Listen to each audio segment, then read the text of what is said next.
저는 소년범을 혐오합니다.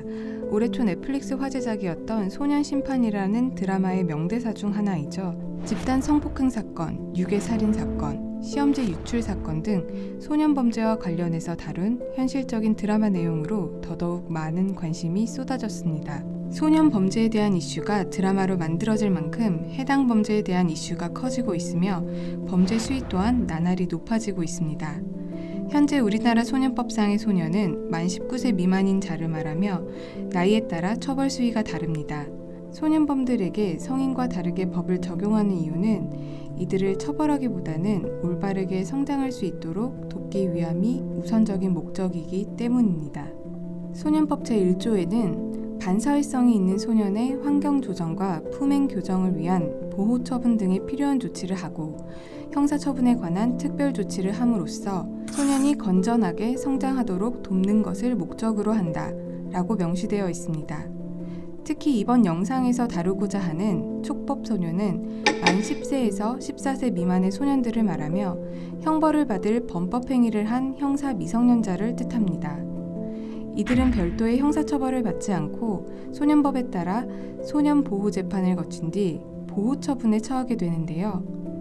보호처분은 1호부터 10호로 나누어지고 장래 신상에 별다른 영향을 미치지 않게 됩니다. 즉 살인과 같은 심각한 범죄를 저질러도 최대 2년, 소년원에 송치될 뿐인 것이죠. 또한 보완처분으로 인해 전과 기록이 남지 않게 됩니다.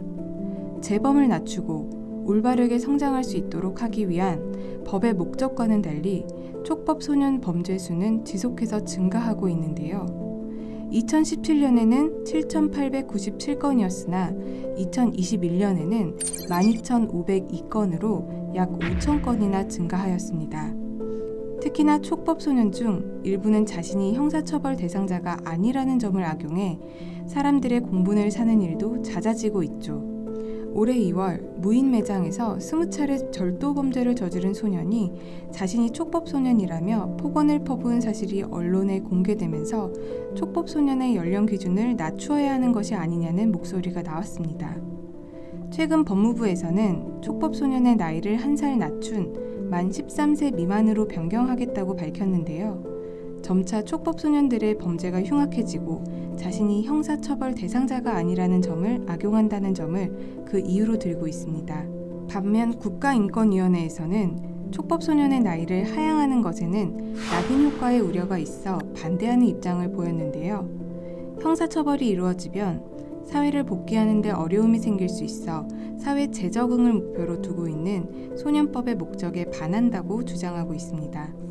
또한 단순히 연령 기준을 낮추는 것이 궁극적으로 소년 범죄 예방 해결에는 도움이 되지 않는다는 점을 근거로 들고 있습니다. 처벌 강화보다는 소년범 교화, 교정시설 확충, 담당 보안관 인원 확대, 교화 프로그램 개선 등을 추진해야 한다는 입장이죠. 그렇다면 해외 촉법소년 연령 기준은 어떻게 될까요? 해외에서는 7세부터 18세까지 규정의 폭이 다양하지만 대부분의 국가가 13세 미만으로 규정하고 있습니다. 국제인권 기준으로는 형사 미성년자 연령을 14세 유지가 필요하다고 보고 있습니다.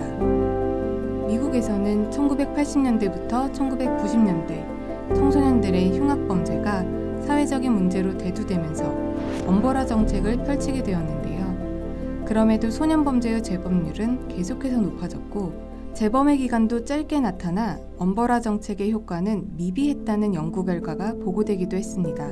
우리나라 또한 촉법소년 연령 기준을 낮추는 것에만 초점을 두는 것이 아닌 교정, 교화 방안에 대해 더욱 심도 있는 고민이 필요할 것입니다. 또한 재범이 발생하지 않도록 올바른 교육이 함께 이루어져야 할 것입니다. 지난 11월 초 법무부는 촉법소년 연령 하향과 관련한 개정안을 입법 예고하였습니다. 이 개정안이 의결된다면 70년 만에 촉법소년 기준이 바뀌게 되는 것입니다.